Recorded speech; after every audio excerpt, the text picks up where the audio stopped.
बेहद बेसिक तरीके से इसको हम पढ़ेंगे डिटेल में, ताकि आपको बहुत ही अच्छी तरीके का नॉलेज हो जाए। तो शुरुआत करते हैं। सबसे पहले इसकी बेसिक जानकारी।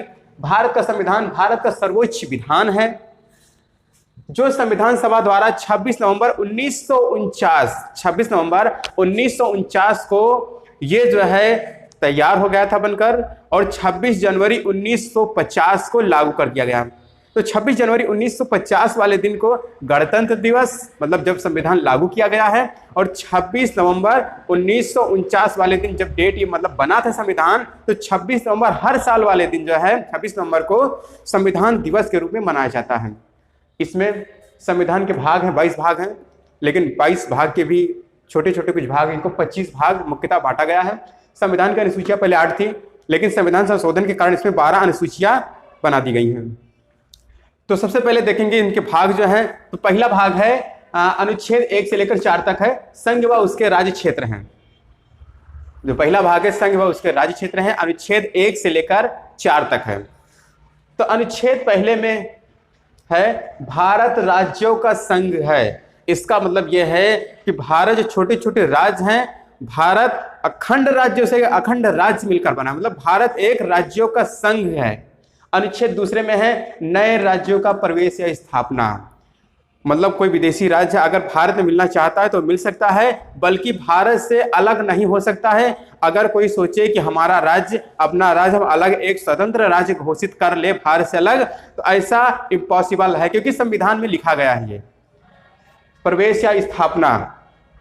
आप नए राज्यों का प्रवेश कर सकते हैं और एक राज्य से मिलकर दूसरा राज्य की स्थापना, मतलब एक अलग राज्य बना सकते हैं, लेकिन भारत से अलग नहीं होगा, उसका नाम बदला जा सकता है। जैसे अनुच्छेद 3 में है। अनुच्छेद 3 में क्या कह रहा है? नए राज्यों का निर्माण। जैसे 2014 5 जून 2014 को आंध्र प्रदेश से तेलंगाना टूटकर अलग हुआ था, और आंध्र प्रदेश का जो नाम है सीमांध्र है। सीमांध्र और तेलंगाना, जो चंद्रशेखर राव उसके मुख्यमंत्री बने थे उस समय। नए राज्यों का प्रवेश और वर्तमान राज्यों के क्षेत्रों, सीमाओं या नामों में परिवर्तन। आप जो है क्षेत्र सीमा में परिवर्तन कर सकते हैं, राज्यों के नाम चेंज कर सकते हैं, ये सब अनुच्छेद 3 में बताया गया है। आगे हम देखते हैं अनुच्छेद 4। अनुच्छेद 4 में क्या कहता है कि पहली अनुसूची और अनुसूचियों के संशोधन, मतलब पहली अनुसूची और अनुसूचियों में संशोधन किया गया है, अनुच्छेद 4 में है। इसके बाद भाग 2 में क्या है? नागरिकता है। तो नागरिकता के बारे में बिल्कुल बेसिक जानकारी समझाएंगे आपको। अनुच्छेद 5 में केवल यही बताया गया, अनुच्छेद 5 में, कि संविधान के प्रारंभ में केवल नागरिकता। अनुच्छेद 5 में क्या है? संविधान के प्रारूप में केवल नागरिकता है। अनुच्छेद 6 में क्या बताया गया है? पाकिस्तान से भारत को आने वाले व्यक्तियों की नागरिकता। जब 1947 में जब भारत देश आजाद हुआ था, जब संविधान बनकर लागू किया गया था, जो नागरिक थे भारत से पाकिस्तान जाने वाले, मतलब पाकिस्तान से भारत, मतलब पाकिस्तान से भारत आने वाले व्यक्तियों की नागरिकता के बारे में इनको जो है प्रावधान दिया गया है, चर्चा की गई है। अनुच्छेद 7 में क्या बताया गया है? भारत से पाकिस्तान, देखिए बिल्कुल एकदम सटीक तरीके को जो है बिल्कुल एकदम सजा कर रखा गया है। 6 में क्या है? पाकिस्तान से भारत आने वाले। 7 में क्या है? वही चीज है, भारत से पाकिस्तान जाने वाले। 6 में क्या है?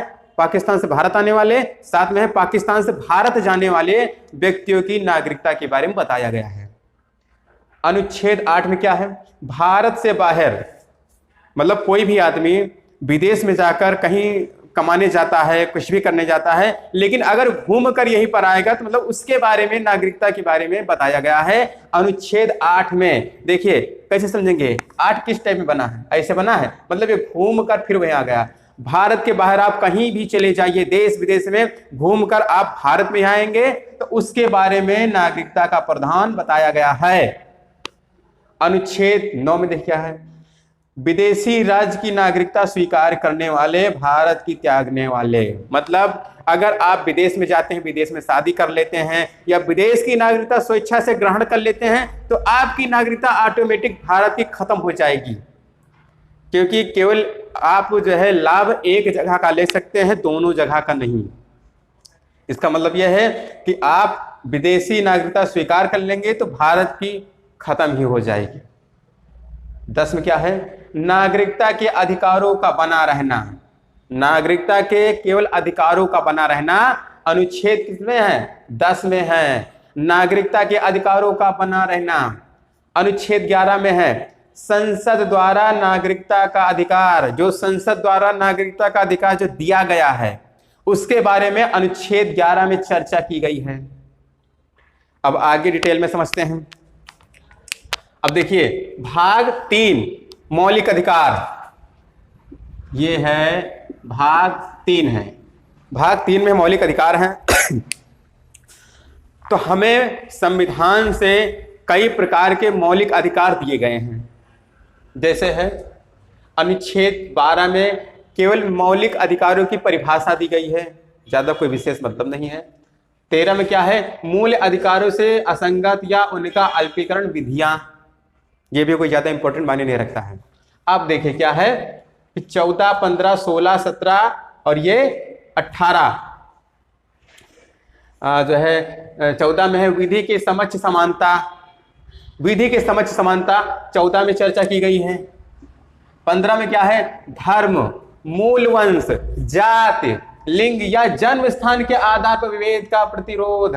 मतलब आप किसी भी धर्म के हैं, किसी भी जगह से हैं, किसी भी स्थान से हैं, आप महिला है, पुरुष है, आप भारत के अंदर कहीं भी चले जाइए, भारत में आपके साथ बिल्कुल समानता के साथ व्यवहार किया जाएगा।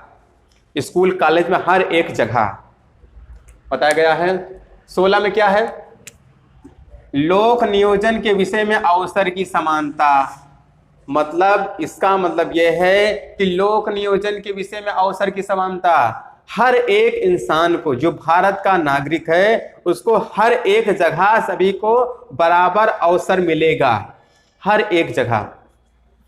अनुच्छेद 17 में है अस्पृश्यता का अंत, मतलब छुआछूत का अंत। आप छुआछूत नहीं फैला सकते हैं, कोई नीच जात का है, कोई ऊंच जात का, सबके साथ समान व्यवहार किया जाएगा। कॉलेज, हॉस्पिटल और या कोई शिक्षण संस्थान कहीं भी आप चले जाइए, आपके साथ छुआछूत का व्यवहार नहीं किया जाएगा। 18 में क्या है, उपाधियों का अंत। इसका मतलब यह है कि कोई भी बंदा यहाँ का भारत का नागरिक हो, अगर वह विदेश जाकर कोई ऐसा कार्य करता है कि विदेश की नागरिकता, मतलब विदेश के जो वहाँ का जो है, जैसे राष्ट्रपति है, प्रधानमंत्री है, कोई अन्य आदमी है, अगर उसको एक उपाधि देता है तो आप उसको स्वीकार नहीं कर सकते हैं। आपको सबसे पहले भारत के राष्ट्रपति से इसके लिए आपको परामर्श सलाह लेनी पड़ेगी। अगर भारत का राष्ट्रपति आपको सलाह देता है कि हाँ ठीक है आप ले लीजिए, तो आप इसको ग्रहण कर सकते हैं, अन्यथा नहीं। और इसका मतलब एक ये भी है कि कोई भी आदमी, भारत का कोई भी नागरिक है, अपने नाम के आगे कोई टाइटल ऐसा नहीं लगा सकता है जिसे उपाधि, जैसे एक उपाधि के तरीके से उसको देखा जाता है कि नाम का टाइटल लगा दिया, ये सब नहीं माना जाएगा। अनुच्छेद 19 में है वाक स्वतंत्रता आदि विषय कुछ अधिकारों का संरक्षण। वाक विषय मतलब है, देखिए 19 में कुछ 6 जो है मौलिक अधिकार दिए गए हैं, स्वतंत्रता के हैं। तो इसका मतलब यह है कि भारत में आप कहीं भी घूम सकते हैं, किसी से भी कोई भी बात आप बेझिझक बोल सकते हैं, सब 19 में ही है। प्रेस की स्वतंत्रता, प्रेस वाले कहीं भी जाकर आपसे इंटरव्यू, कहीं भी किसी चीज का दृश्य दिखा सकते हैं, लेकिन कुछ ऐसी जगहों पर उनको प्रतिबंधित किया, जैसे कोर्ट के अंदर है, कोई सैनिक संरक्षण है, डिफेंस है या हॉस्पिटल है, कुछ ऐसी जगहों पर प्रेस के लिए स्वतंत्रता नहीं दी गई है। जैसे आपके घर के अंदर या बेडरूम है या कहीं भी है, लॉकर है, तिजोरी है, बैंक के अंदर है, यहाँ पर प्रेस के लिए छूट नहीं है, बाकी हर एक जगह पर प्रेस के लिए छूट दी गई है, वाक स्वतंत्रता। और भारत में कहीं भी घूम सकते हैं और कहीं भी बस सकते हैं, कहीं भी रह सकते हैं, ठीक है। लेकिन हाँ, कोई ऐसा शब्द बोलिए कि दूसरे आदमी को दिल को ठेस ना पहुंचे, नहीं, वो एक टार्चर माना जाएगा। तो अनुच्छेद 20 में बताया गया है अपराधों के लिए दोष सिद्ध के संबंध में संरक्षण। मतलब आप कोई भी अपराध कर रहे हैं, आप कोई भी अपराध कर रहे हैं तो अपने अपराध के लिए आप अपने मनपसंद का वकील कर सकते हैं, और उसके बारे में अपराधों के लिए दोष सिद्ध के मतलब मनपसंद वकील करके मनपसंद जो है अपने हिसाब से कुछ भी कर सकते हैं, ठीक है, वो अलग की बात है। अनुच्छेद 21 में है प्राण और दैहिक स्वतंत्रता का संरक्षण। प्राण दैहिक मतलब हर एक इंसान, हर एक जीव को भारत में या पूरे विश्व में जीने का उसको अधिकार मिला है, आप उसका अधिकार छीन नहीं सकते हैं। अनुच्छेद 22 में है कुछ दशाओं में गिरफ्तारी के संरक्षण। कुछ दशाओं में गिरफ्तारी को संरक्षण, जैसे कुछ ऐसी दशाएं हैं कि आपको गिरफ्तार भी कर लिया जाएगा, आपसे बताया भी नहीं जाएगा कि आपको किस लिए गिरफ्तार किया गया है। जैसे आप भारत के खिलाफ या किसी अन्य जो है समाज के खिलाफ कोई ऐसी साजिश रच रहे हैं जिसको आपको पुलिस वाले को या अन्य किसी को पता चला, तो आपको वारंट नहीं, सीधा आपको वहां से गिरफ्तार किया जा सकता है कुछ ऐसी दशाओं में। देखिए अनुच्छेद जो है 23 में है मानव दुर्व्यवहार और बलात्कार का प्रतिषेध। इसका मतलब यह है मानव दुर्व्यवहार, कोई भी मजदूर है, लेबर है, तो अगर मालिक के समक्ष वहाँ फैक्ट्री में या होटल में अगर काम करता है तो मालिक उससे ओवर टाइम काम नहीं करवा सकता है। हाँ, भाईचारा है तो बात अलग की है, भाईचारे में व्यवहार में आप कर सकते हो, अलग की बात है, लेकिन आपको टॉर्चर करके आपको जबरदस्ती कार्य नहीं करा सकता। आप सीधा कंप्लेन कर सकते हैं, इसके खिलाफ आप आवाज उठा सकते हैं। और जो है मालिक आपसे अभद्रता से बात भी नहीं कर सकता है, मालिक जो है आपसे अभद्रता से बात भी नहीं कर सकता है। ये सब जो है अनुच्छेद 23 में मानव दुर्व्यवहार और बलात्कार का प्रतिषेध, ये सब इसमें चर्चा की गई है। अनुच्छेद 24 में है कारखानों आदि में बालकों के नियोजन का प्रतिषेध।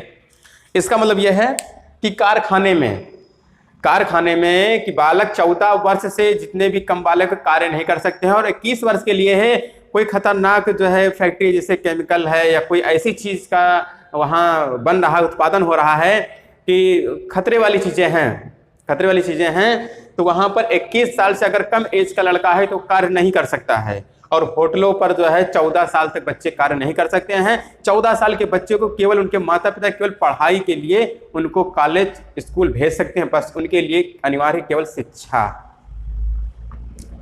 अनुच्छेद 25 में बताया गया है अंतःकरण और धर्म की अबाध रूप से मानने के आचरण और प्रचार करने की स्वतंत्रता। आप जिस धर्म के हैं आपको कोई बाध्य नहीं कर सकता है कि आप ये वाला धर्म छोड़कर हमारे धर्म को अपनाइए, और ना आप किसी दूसरे को बाध्य कर सकते हैं कि आप ये धर्म छोड़कर ये धर्म अपना लीजिए। आप अपने धर्म की पूरे भारत में बेझिझक कहीं प्रचार कर सकते हैं, किसी के समक्ष अपने धर्म की चर्चा कर सकते हैं, किसी को बता सकते हैं, आपको पूरी खुली छूट है, स्वतंत्रता दी गई है। आप कोई भी धर्म अपनाइए, बिल्कुल आप स्वतंत्र होकर। अनुच्छेद 26 में बताया गया है धार्मिक कार्यों के प्रबंधन की स्वतंत्रता। आप धार्मिक कार्य कीजिए, कोई जो है जैसे गांव में भागवत है, जागरण है, या कोई धार्मिक चीजें हैं, कोई धर्म सभा यज्ञ कीजिए, आपको पूरी खुली छूट है, कुछ भी आप कर सकते हैं धार्मिक कार्यों में, आपको कोई हस्तक्षेप भी नहीं कर। लेकिन हाँ जो है जैसे जनता को या कोई अन्य को उससे कोई मतलब जो है नुकसान वगैरह ना पहुंचे समाज में। और उस धर्म में आप कोई अभद्रता वाली चीजें या कोई ऐसा भाषण, कोई ऐसा चीज भड़काऊ भाषण नहीं बोल सकते हैं जिससे समाज के खिलाफ वो नजरिए से देखा जाए। अनुच्छेद 27 में है किसी विशिष्ट धर्म की अभिवृद्धि के लिए करों में स्वतंत्र। जिसे जो मंदिर में जो दान पत्र पेटी होती है उस पर कर नहीं लग सकता है। आप कितना भी दान कीजिए उस पर टैक्स नहीं लगेगा। अगला है अनुच्छेद 28 है कुल शिक्षा संस्थानों में धार्मिक शिक्षा या धार्मिक उपासना में उपस्थिति होने के बारे में स्वतंत्रता। कुल शिक्षा संस्थानों में धार्मिक शिक्षा या धार्मिक उपासना में उपस्थित होने के बारे में स्वतंत्रता। इसका मतलब यह है कि जो स्कूल में शिक्षा दी जाती है, आप ओनली एक धर्म के बारे में शिक्षा आप नहीं दे सकते हैं। आपको सभी धर्मों के बारे में समानता से बातें बतानी चाहिए हर एक टीचर को। और जैसे कोई धर्म को मानता है या नहीं मानता है, आप स्टूडेंट को बाध्य भी नहीं कर सकते हैं कि आप हाथ जोड़कर सरस्वती वंदना कीजिए, ठीक है, उसकी मर्जी, वो धर्म के खिलाफ माना जाएगा। वो माने धर्म या ना माने, आप उसको बाध्य नहीं कर सकते हैं। लेकिन धार्मिक कार्य जैसे कुल शिक्षा संस्थानों में धार्मिक शिक्षा या धार्मिक उपासना में उपस्थित होने के बारे में स्वतंत्रता, आप उपस्थित होइए ना होइए आपकी मर्जी। तो ये था पार्ट 1, और हम पार्ट 2 में चर्चा करेंगे अनुच्छेद 50 तक बिल्कुल डिटेल से। तो लेकिन हाँ, एक बात और है, जैसे इसमें है समानता, ये है 14 से है, समानता है 14 है, 15 है, 16 है, 17 है, 18 है, यहाँ 18 तक, 14 से और ये 18 तक है, समानता का अधिकार है, समानता का अधिकार है। और ये 19 से है 22 तक है स्वतंत्रता है, 19 से 22 तक स्वतंत्रता है, और 23-24 है शोषण के विरुद्ध है, शोषण के विरुद्ध, शोषण के विरुद्ध है। और 25, 26, 27 ये है शिक्षा संस्कृति है, सॉरी धार्मिक